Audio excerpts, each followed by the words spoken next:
N'oublie pas de t'abonner à la chaîne YouTube Togovi News.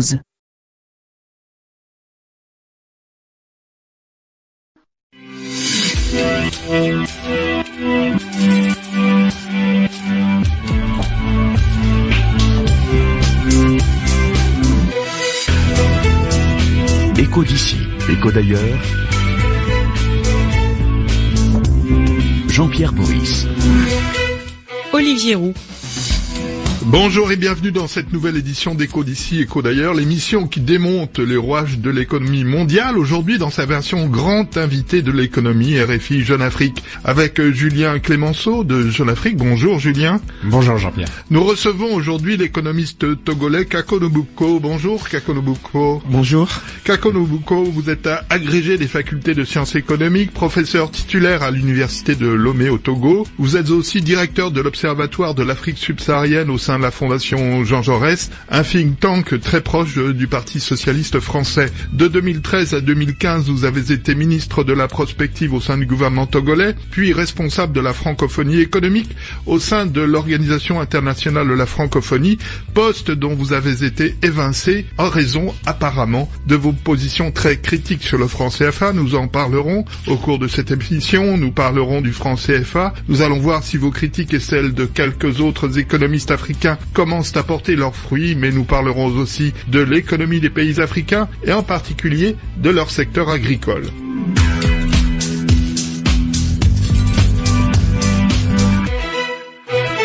Et une première question de Julien Clémenceau de Jeune Afrique. Jean-Pierre vient de le dire, vous avez été directeur de la francophonie économique. Cette mission s'est achevée abruptement au mois de décembre en 2017, lorsque vous avez été congédié de l'OIF en raison de vos positions critiques sur le franc CFA. À l'époque, nous avions essayé de vous inviter, mais vous aviez décliné. Avec le recul, quel regard portez-vous sur votre éviction de l'OIF? Oui, disons que les organismes internationaux ont des règles qui sont très strictes. Ma mission, c'était comment faire en sorte que les économies francophones puissent atteindre les objectifs du développement durable. Et pour moi, il était évident que la question des politiques publiques était cruciale. Et qui dit politique publique dit politique budgétaire, mais aussi politique monétaire. Et donc, je pense que j'étais tout à fait indiqué pour parler de l'impact des politiques monétaires sur la croissance et la création d'emplois dans l'espace francophone. Alors, comment expliquez-vous votre limogeage? Oui, c'est quelque chose qui, à mon avis, relève de, si je veux être gentil, de l'extrême prudence de nos chefs par rapport à la question monétaire. C'est une question qui... Quand vous dites nos chefs, les chefs d'État? Les chefs d'État et puis... là, en l'occurrence, la secrétaire générale de la francophonie. Secrétaire générale à l'époque, Michaël Jean. Vous pensez que c'est de sa propre initiative que vous avez été limogé? Ce qui est sûr et c'est public, c'est que le président Ouattara, en septembre 2017, en marge des assemblées générales des Nations Unies, avait dit clairement à Madame Jean qu'il ne comprenait pas pourquoi je n'étais pas évincé de mon poste suite aux propos que je tenais sur le franc CFA. Mais ça, c'est public. Ça s'est dit devant les deux délégations. Et donc, c'est le président Ouattara qui a obtenu votre tête? Ça, c'était en septembre 2017 et j'ai été évincé fin novembre 2017 après une tribune suite à la visite de Monsieur Macron à Ouagadougou, visite au cours de laquelle il avait dit aux étudiants burkinabés de ne pas être bêtement anticolonialistes et que la question du franc CFA n'était pas une question française, que c'était une question africaine. Et donc, j'avais dit simplement que c'était effectivement la responsabilité des chefs d'État africains d'assumer la dignité qu'il faut pour notre continent et je ne trouvais pas normal qu'un président français aille agir de la sorte. en Alors, Afrique. votre éviction n'a pas suffi à calmer le débat et le président Alassane Ouattara reste très irrité par ce débat sur le franc CFA.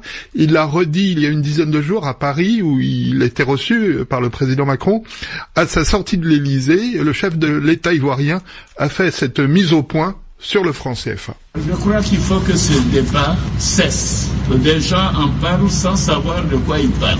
Le franc CFA est notre monnaie.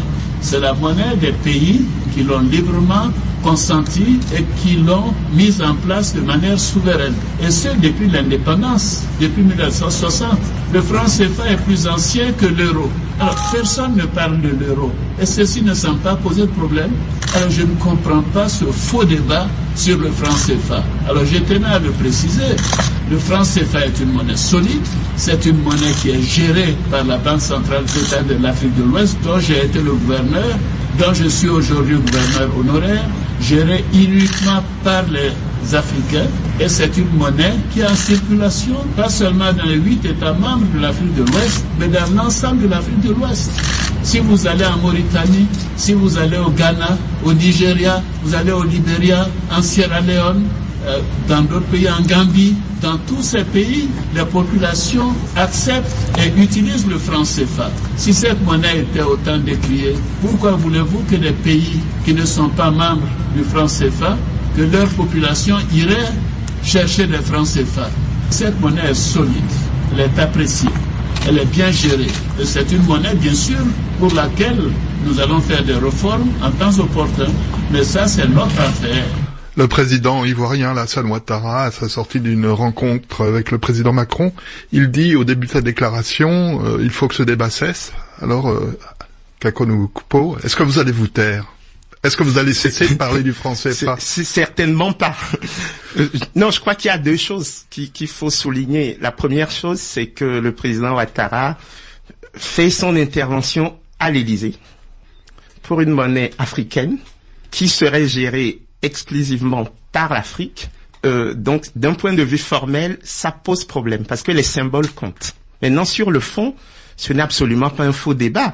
On peut dire que c'est un vieux débat parce que la question de fond, c'est ceux qui pensent que la monnaie est neutre, donc elle n'a pas d'impact sur l'activité réelle, et ceux qui pensent que la monnaie n'est pas neutre, donc qu'elle influence les paramètres économiques. Mais c'est un débat qu'on a depuis les classiques. Du coup, ce n'est pas un débat neuf. Quand vous dites les classiques, c'est les grands économistes classiques. Bien sûr. Nous l'avions même déjà depuis les mercantilistes. Le débat de Jean Baudin et Malestroit sur l'origine de l'inflation. Alors là, vous remontez au XVIIe siècle. C'était déjà ce débat. On l'a eu ensuite entre Ricardo, qui pensait que la monnaie était neutre, versus Sismondi et Malthus, avec des gens comme Irving Fisher ou Marshall, qui pensaient que la monnaie était neutre, contre Keynes, qui pensait que la monnaie n'était pas neutre.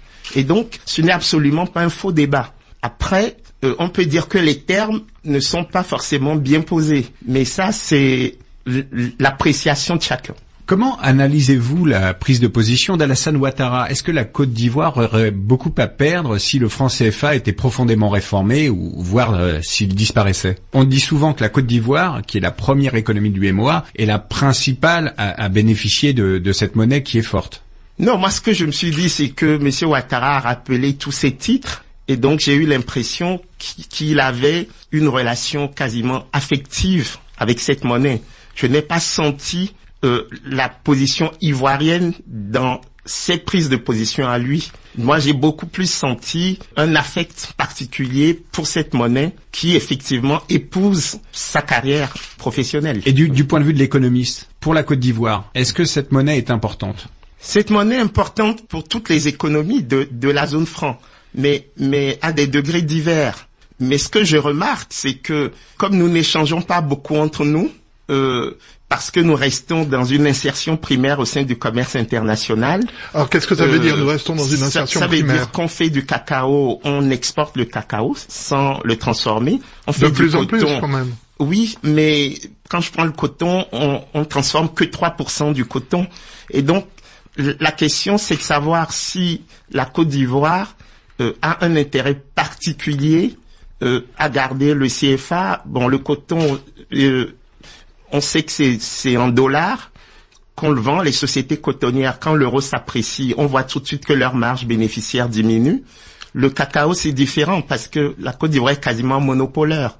Et c'est à Londres que tout ça se fait. Et donc, je vois pas trop l'intérêt pour la Côte d'Ivoire de passer par l'euro avant d'aller à la livre sterling. D'accord, mais moi j'ai proposé peut-être plutôt un panier.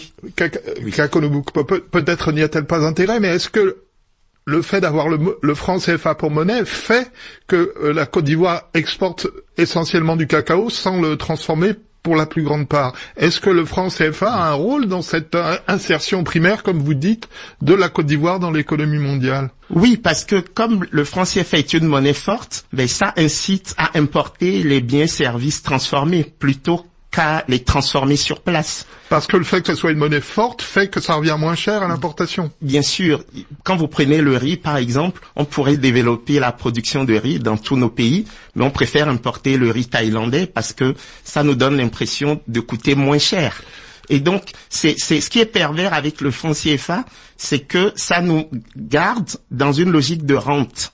C'est-à-dire que c'est une monnaie qui est forte, donc elle nous pénalise côté exportation et on est incité à importer. La preuve, quand vous étudiez le taux de couverture du commerce extérieur dans nos pays, vous voyez que nos exportations ne couvrent que les 3/4 de nos importations. Donc on a des balances commerciales structurellement déficitaires. Question de Julien Clémenceau.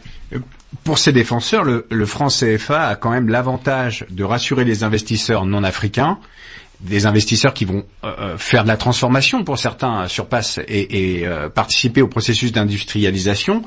Et puis, grâce à la parité fixe apportée par l'euro, permet de lutter et de limiter en tout cas l'inflation. Alors vous y voyez quand même un obstacle au développement ? Ah oui, clairement. Parce que déjà, pour attirer les investisseurs étrangers, je peux vous dire que les premiers marchés, c'est le Nigeria, l'Angola, l'Afrique du Sud. Ils n'utilisent pas le franc CFA, mais ils ont des matières premières comme le pétrole. Bon, donc c'est pas le CFA qui va attirer les investisseurs étrangers. Après, sur la question de l'inflation, les gens confondent une faible inflation et de la déflation. Vous aurez observé que dans le dernier rapport de la Banque de France sur la zone franc, ce rapport dit explicitement, attention, on est à des taux d'inflation de 0,6%. C'est de la déflation. Parce que l'objectif de la Banque centrale, c'est un taux d'inflation de 2%, avec une marge d'erreur de 1%. Expliquez-nous le processus de déflation. La déflation, c'est que les gens sont très pauvres, et donc ils ne consomment pas, et du coup les prix baissent. Et les marges bénéficiaires sont très faibles, donc les entreprises ne recrutent pas, donc il y a du chômage. Et les prix baissent encore plus. Et elles recrutent encore moins. Et donc, c'est des économies où vous avez une pauvreté énorme.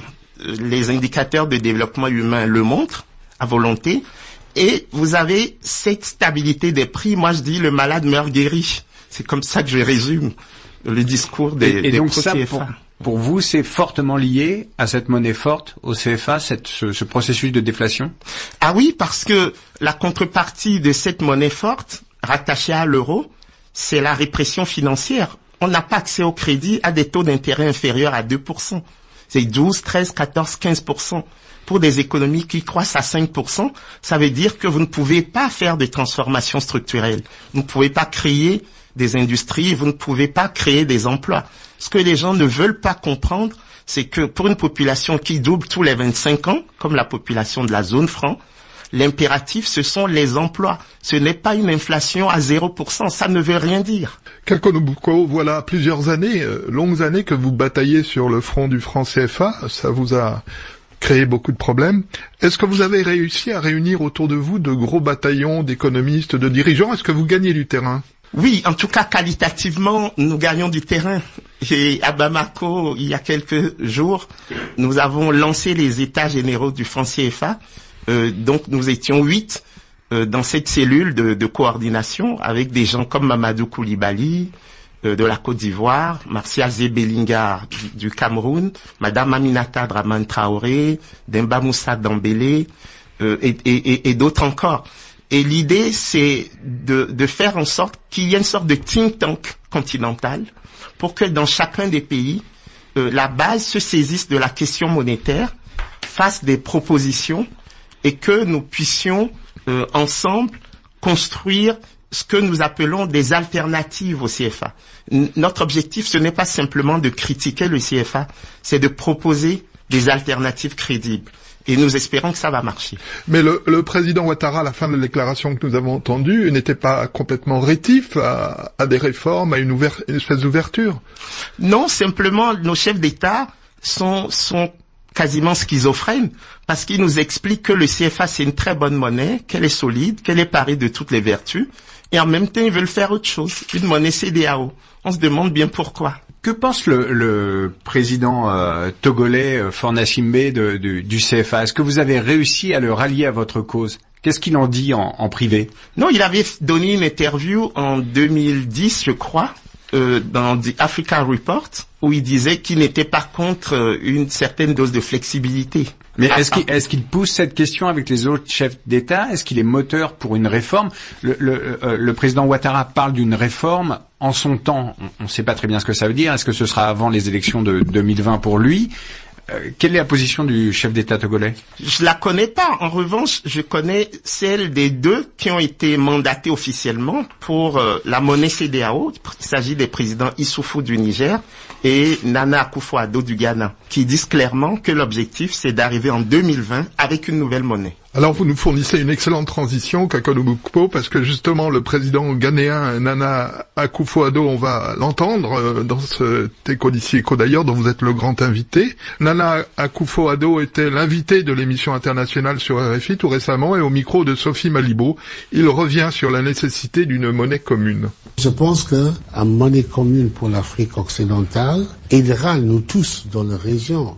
Aidera le commerce entre nous, aidera le développement de nos économies. Mais si on n'arrive pas à élargir le marché, un marché qui comprend tous ces 15 pays, l'Afrique occidentale, je pense que c'est un marché qui sera beaucoup plus dur, beaucoup plus profond, beaucoup plus performant pour nous tous. On est en train de négocier, on est en train de parler, de voir de façon où les Nigériens nous-mêmes, les Guinéens, les Sierra-Léonais, les Gambiens, les Libériens qui n'ont pas parti de la zone franc, comment on peut vraiment avoir une relation avec ce pays de la zone franc qui est positif pour nous tous, qui fait qu'on pourra pousser nos économies. C'était donc le président Nana Akufo-Addo, le président du Ghana, donc vous êtes complètement raccord avec sa prise de position? Oui, bien sûr.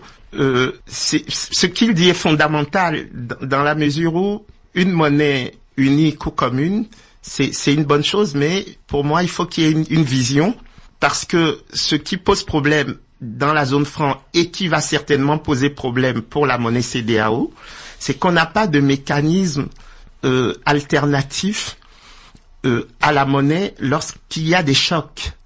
Et donc, il y a une faible mobilité des facteurs, capital et travail. Il n'y a pas beaucoup de flexibilité des prix et des salaires. On n'a pas de solidarité budgétaire. Le budget fédéral est très très faible. Et les marchés financiers sont embryonnaires. Ce qui fait que nous avons tendance à demander beaucoup à la monnaie. Mais il n'y a pas que la monnaie, il y a tout le dispositif. Et je crois que c'est des réflexions qui méritent d'être menées. Il y a un autre élément que le Nigeria avait soulevé d'ailleurs, c'était quid des relations entre les pays de la zone franc et le Trésor français au moment où on va passer à la monnaie CEDEAO. Vous savez que nous déposons au moins 50% de nos réserves de change auprès du Trésor français en contrepartie de la garantie de la parité fixe euro-CFA. Donc, que vont devenir ces réserves de change quand on va passer à la monnaie CEDEAO? Et votre position, c'est quoi? Moi, j'ai proposé qu'on dépose les réserves à la Banque des règlements internationaux, à Bâle. Mais comme nos banques centrales n'appartiennent pas officiellement à cette BRI, il faudrait d'abord qu'elles s'y inscrivent et qu'ensuite on puisse faire, comme Madagascar le fait, ces dépôts. Au-delà, on peut voir avec les banques commerciales également. Mais pourquoi faudrait-il que vous déposiez vos réserves, vous, pays africains, auprès d'une banque extérieure au continent? Non, parce qu'il y a déjà une partie des réserves qui sont sur le continent. Oui, mais pourquoi pas la totalité des réserves sur le continent? Oui, c'est que moi je n'en fais pas une affaire de principe. La question c'est de dire est-ce qu'il y a suffisamment de réserves pour assumer les importations. Le problème que j'ai dans le cadre actuel, c'est que nos banques centrales sont indépendantes de nos États, mais vont déposer les réserves dans le ministère des Finances d'un pays étranger. Oui, mais là, vous proposez de déposer les réserves de la monnaie commune, de la future monnaie commune de la CEDEAO, auprès de la BRI, qui est aussi une banque de règlements internationaux, qui n'est pas donc sous le contrôle exclusif des pays africains. Pourquoi? Non, parce que c'est la banque des règlements internationaux. Donc ça vous paraît plus neutre? Ah oui, pour moi c'est le parallélisme des formes qu'il faut respecter. Mais par exemple, il faut que les banques centrales... les réserves des pays européens qui ont l'euro pour monnaie commune n'est pas à la BRI, n'est pas au FMI, n'est pas à la Banque mondiale, une partie à la BRI, parce que justement la BRI a été créée pour régler les transferts entre la France et l'Allemagne après la Première Guerre mondiale en 1920. Mais en tout état de cause, ça me paraît beaucoup plus neutre que de garder des réserves auprès du ministère des Finances d'un pays étranger. Julien Clemenceau. Donc pour vous, le principal obstacle, est-ce que ce serait pas la position, la France, qui serait le principal obstacle à la réforme du CFA, l'adoption d'une nouvelle monnaie avec un nouveau fonctionnement et le dépôt de réserve à la BRI ou ailleurs? Non, moi j'ai toujours pensé, et c'est le cœur de ma thèse, que le système CFA relève de la servitude volontaire. Moi, j'ai toujours pensé que les dirigeants africains gagnaient beaucoup dans ce système parce que c'est un système qui les protège vis-à-vis des défaillances de leur gouvernance. Ils ont peur d'eux-mêmes. Non, c'est-à-dire que quand le compte d'opération a été créé, c'était pour faire face au choc exogène. Alors, le compte d'opération, expliquez-nous ce que c'est. Voilà, c'est le compte sur lequel on loge une partie de nos réserves de change pour avoir en contrepartie la garantie de auprès la parité de la Banque fixe. de France. Exactement. Et c'était pour faire face au choc exogène. Donc c'est un mécanisme d'assurance. Mais petit à petit, on s'est rendu compte que c'est devenu une assurance tout risque vis-à-vis des défaillances des gouvernants africains. Et que s'il n'y avait pas ce compte d'opération, beaucoup d'entre eux auraient déjà perdu le pouvoir. Comme ça s'est fait dans d'autres pays, notamment le Ghana, en novembre 2016, quand Mahama perd le pouvoir parce que le cedi avait perdu 40% de sa valeur en un an. Il a été sanctionné pour ça. Par ailleurs, ce système CFA, avec ses trois caractéristiques, la parité fixe, la garantie de convertibilité et la libre circulation des capitaux, c'est un véhicule d'accumulation hors du continent. Parce qu'on peut s'acheter des appartements à Paris, on peut avoir des comptes bancaires à Paris. Et donc, même pour les grands groupes français qui sont en Afrique, c'est facile de rapatrier de manière légale les bénéfices. Pour bien comprendre ce que vous nous dites, le franc CFA, c'est à la fois un instrument de maintien au pouvoir de gouvernements incompétents et deuxièmement, un instrument de corruption et de détournement de fonds? Non, un instrument d'accumulation de richesses hors du continent, mais de façon tout à fait légale. Et c'est pour ça que ma critique me semble fondée, parce que ce système allait très bien dans des économies extraverties, où on estimait qu'on ne pouvait pas créer de la richesse et garder l'argent sur place, qu'il fallait faire sortir l'argent de la zone. Mais aujourd'hui, on voit bien que ce qui est en jeu, c'est la transition pour nourrir le marché intérieur africain. Et c'est pour ça que nous avons besoin d'une réflexion sur la capacité de notre système monétaire et financier à assumer cette fonction de financement de l'économie intérieure et pas simplement d'accompagner ce que j'appelle l'extraversion réelle. Question de Julien Clemenceau de Jeune Afrique. Alors, Kekono Boko, vous n'êtes pas le seul à batailler contre le franc CFA. Un économiste sénégalais, Samba Sylla, et une journaliste française, Fanny Pinjot, ont récemment publié un livre aux éditions de la Découverte.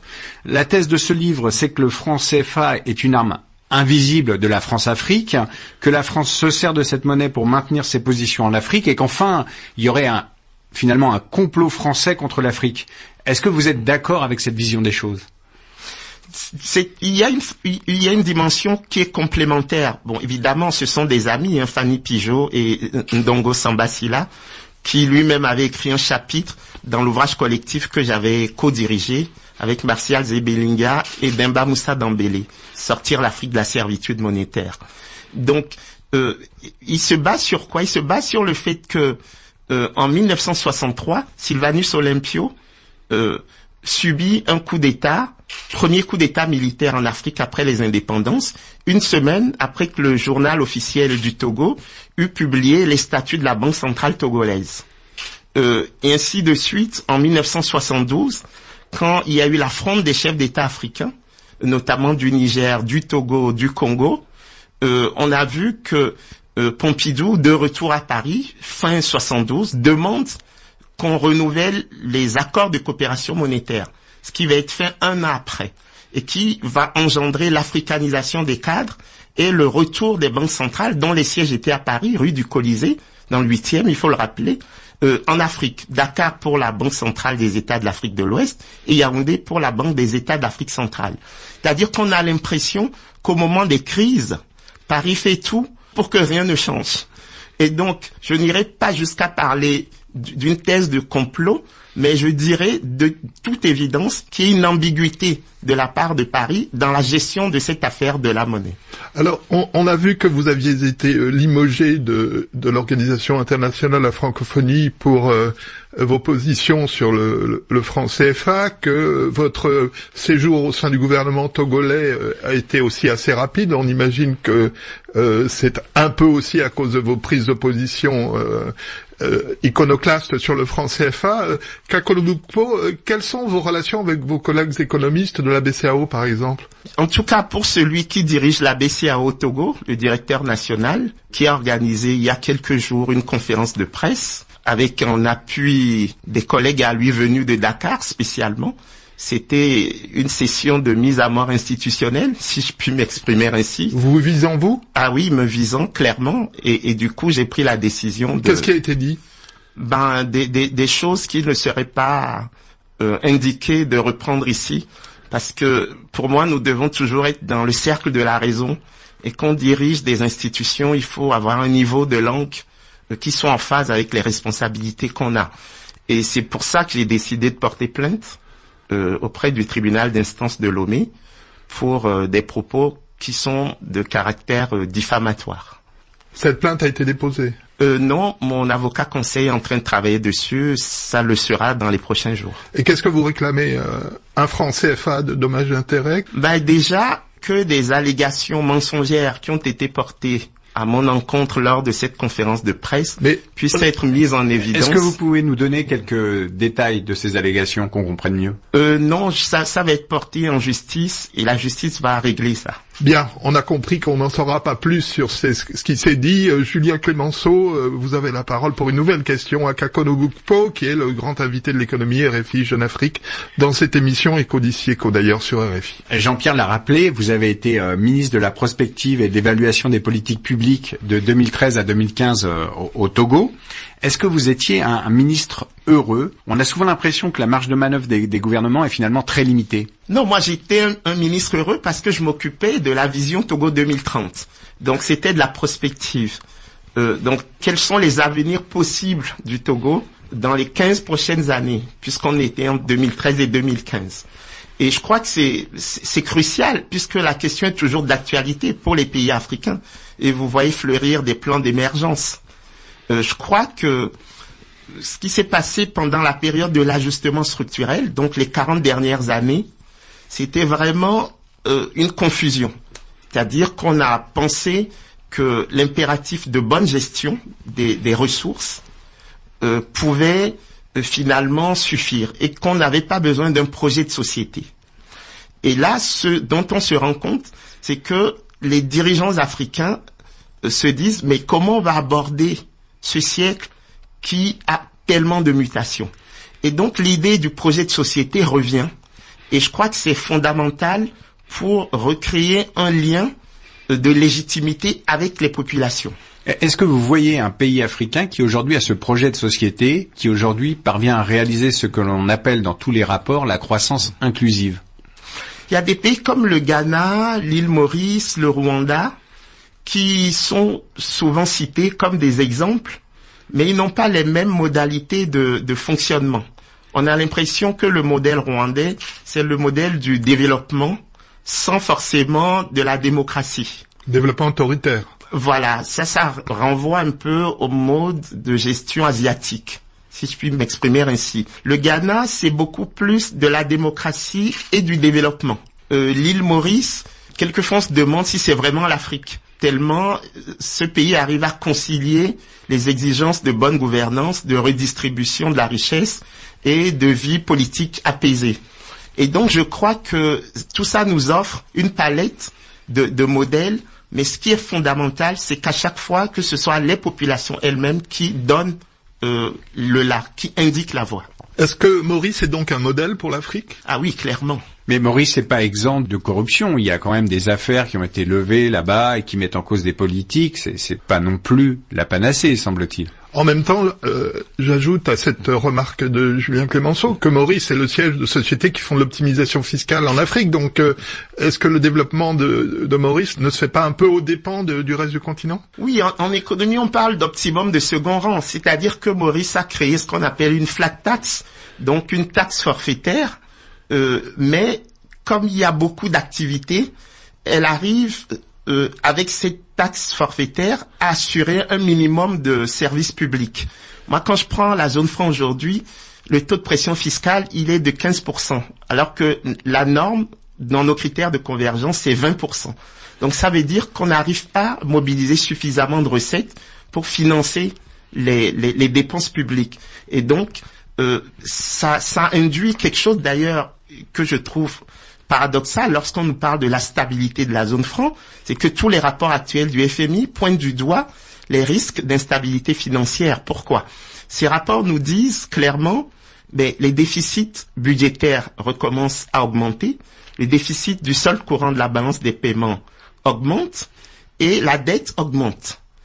Résultat des courses, il y a une fragilité, donc un risque de crise de la dette, mais qui va engendrer une crise du système bancaire parce que 30% du portefeuille des banques en zone franc sont constitués d'obligations souveraines.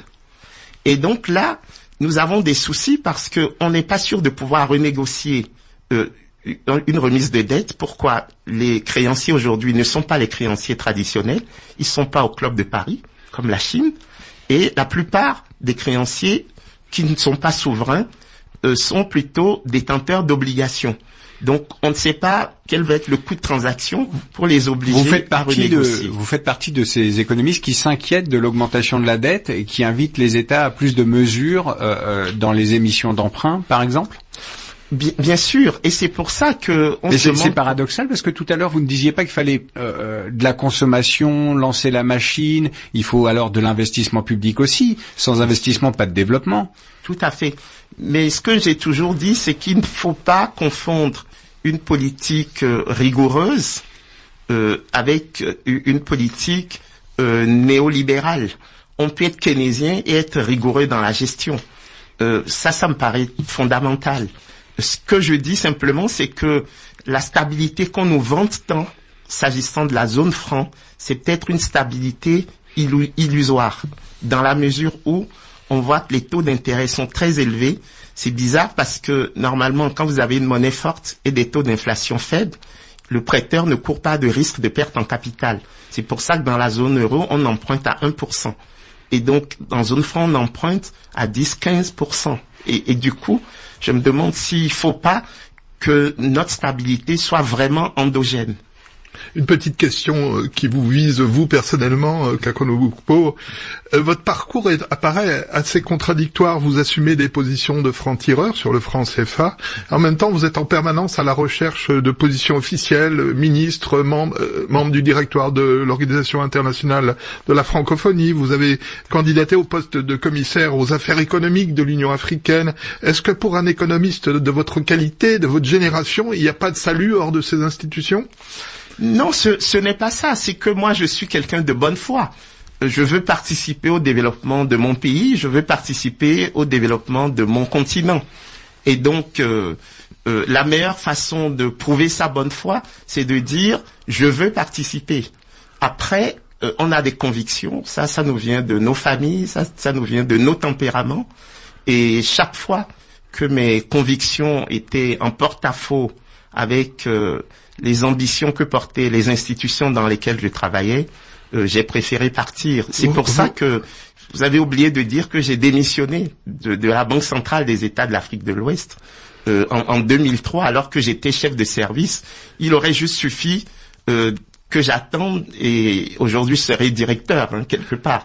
Mais vous savez, ma génération ne peut pas simplement pantoufler, remplacer celle des anciens colonisateurs et dire que cette population qui souffre, la population africaine, qui n'a pas le minimum vital, qui n'a pas accès à l'eau potable, à l'électricité, aux dispensaires, aux écoles, par rapport à toute cette population, nos carrières individuelles ne devraient pas compter. En tout cas, moi, c'est ce qui mon action et qui mon engagement, c'est l'idée de la recherche permanente de l'intérêt général.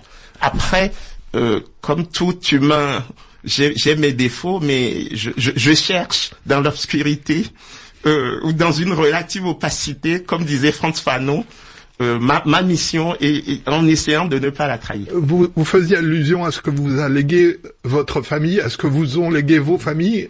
Parlez-nous de votre famille. Quel est l'héritage que vous avez reçu? Moi, je suis héritier d'une famille d'enseignants. Chez les Nouboupo, on n'est pas riche.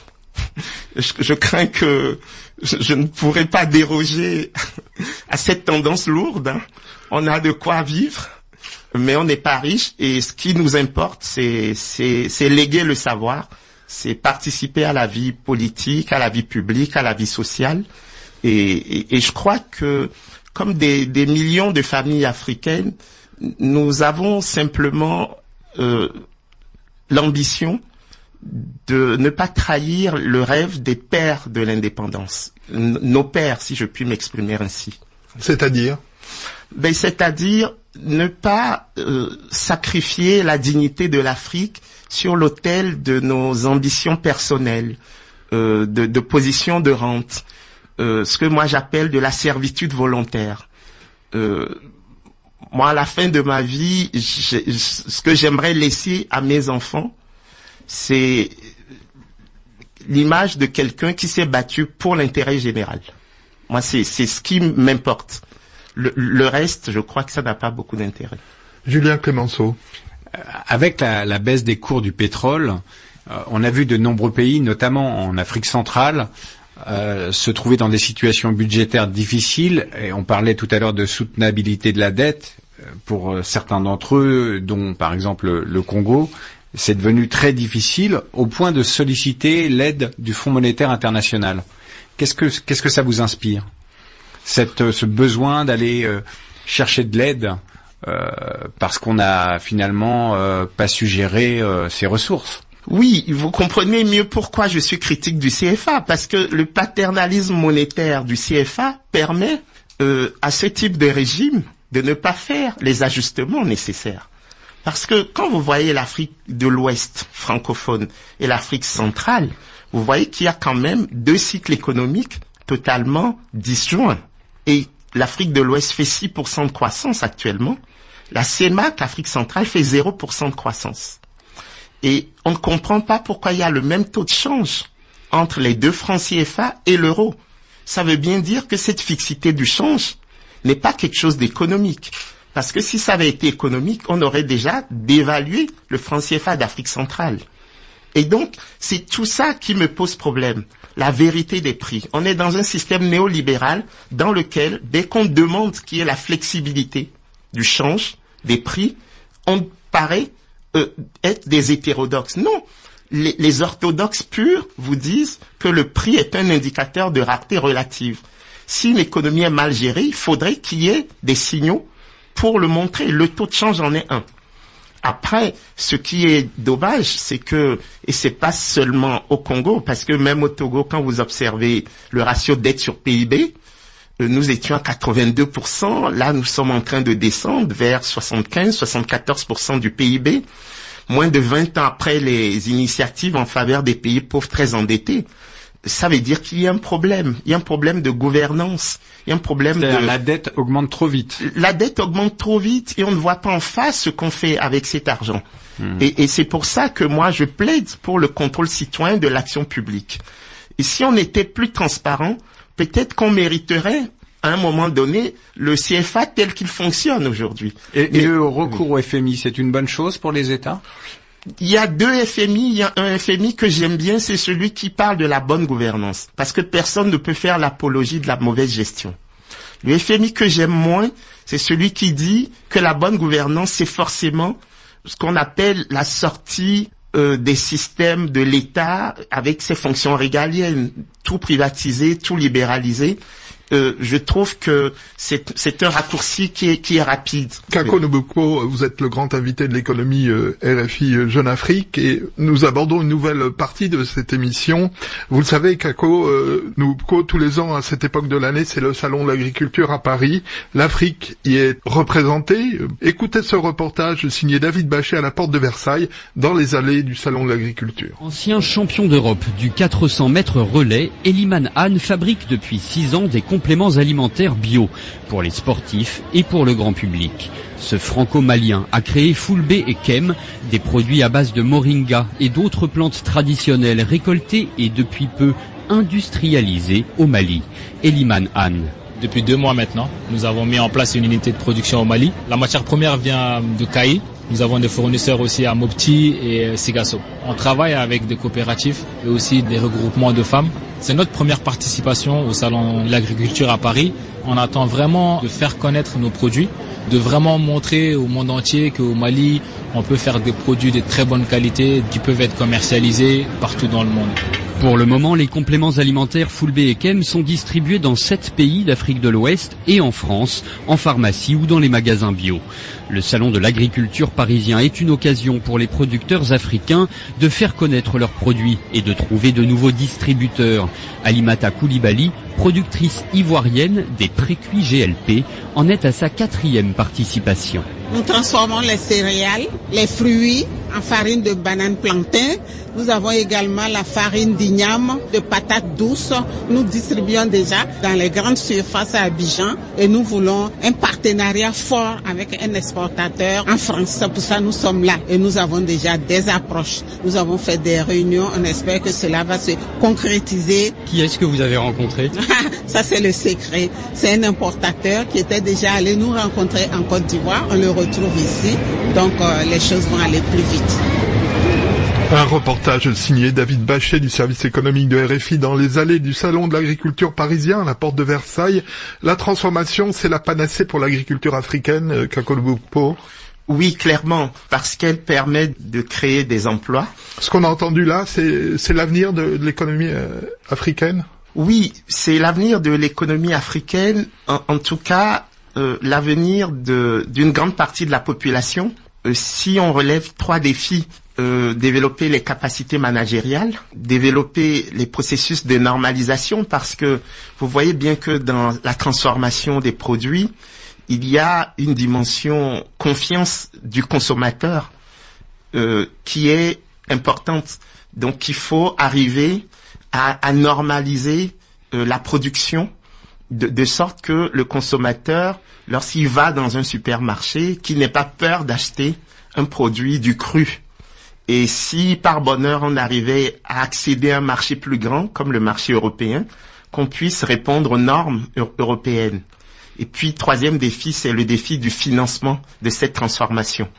Je pense que c'est le cœur, parce que la population africaine qui va être de 2 milliards en 2050, c'est un formidable marché si on arrive à transformer la matière première sur place. Un des produits agricoles phares de l'Afrique de l'Ouest, c'est le coton, et ça tombe bien. Vous en avez parlé tout à l'heure déjà, quelques mots. C'est l'un de vos sujets favoris en dehors du CFA. Ça fait vivre des dizaines de milliers, des millions de cotonculteurs africains. Quel est l'état de la filière cotonnière en Afrique de l'Ouest? Comment fonctionne-t-elle? À l'origine, c'était un double monopsone, c'est-à-dire que... Monopsone. Oui, un double monopsone, c'est-à-dire que les producteurs rassemblaient toute leur production et les vendaient à la société cotonnière qui était un monopole. Et ensuite, toutes ces sociétés cotonnières africaines revendaient à la compagnie française des textiles, la CFDT. Et donc, c'est pour ça qu'on parlait de double monopsone. Depuis lors, il y a eu des réformes des filières. Par exemple, au Burkina, on a 3 sociétés cotonnières. Donc, ça crée un peu de concurrence. Au Mali, on n'a pas encore pu privatiser la CMDT, qui est un État dans l'État. Mais la saison actuelle est très, très bonne. On s'attend à des records de production au niveau du coton. Et du coup, on a des problèmes au niveau des capacités d'égrenage. Et ensuite, au niveau du placement de ce coton sur les marchés internationaux. Il y a trop de production, non? Oui, actuellement, il y a trop de production. On s'attend à des montants comme 800 000 tonnes, 900 000 tonnes au Mali, là où on avait des records de 500 000 tonnes il y a 10 ans. Au Burkina, c'est encore plus. Et donc, le pincement au cœur, c'est comment faire en sorte que ce coton, fibre que nous exportons, à 97%, puisse être en partie transformé. Et moi, j'ai proposé, quand je travaillais à la commission de l'Union économique et monétaire ouest-africaine, la mise en place d'un pôle de compétitivité coton dans ce qu'on appelle le triangle Sénoufo, c'est-à-dire le sud du Mali, le nord de la Côte d'Ivoire et l'ouest du Burkina Faso, qui est vraiment la zone agroécologique la plus adaptée à la production du coton. Et là, on aurait mobilisé le centre de formation métier du textile de Ségou, au Mali, le Cerfitex, et l'université du coton de Bobo Dioulasso, au Burkina Faso, pour faire une sorte de zone pilote de compétitivité. J'espère que ça pourra se faire. À l'époque, la Banque ouest-africaine de développement était assez frileuse pour nous accompagner, mais je crois que c'est aussi là des exemples pour montrer que l'Afrique peut transformer ses matières premières, faire preuve de coopération dans le sens de l'intégration sous-régionale.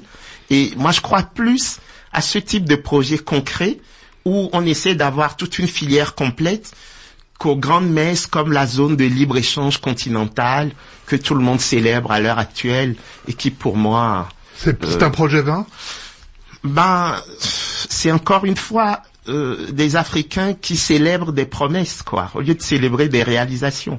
Ça fait 50 ans que nous célébrons des promesses. Ça ne veut rien dire une zone de libre-échange continentale. Pour faire quoi?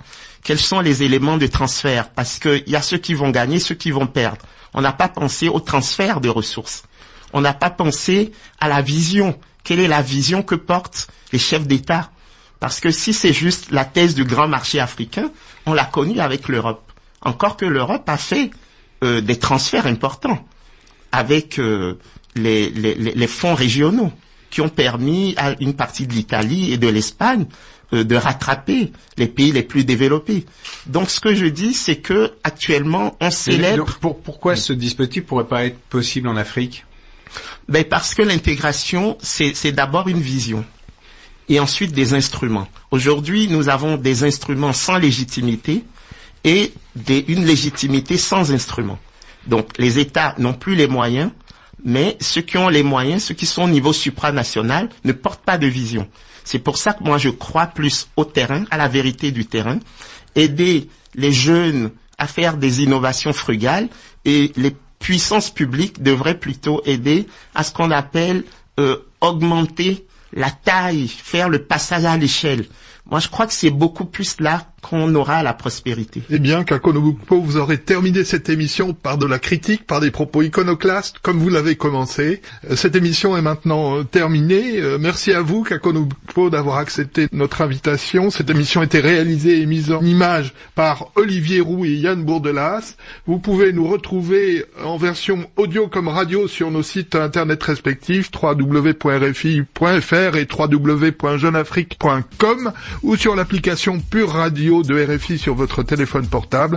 Le mois prochain, un autre grand invité. Quant à moi, je vous dis à la semaine prochaine pour de nouvelles aventures économiques.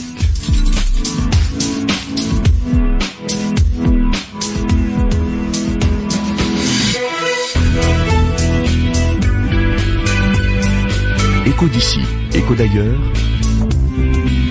Merci d'avoir regardé la vidéo, abonne-toi et partage la vidéo sur les réseaux sociaux, Facebook et WhatsApp.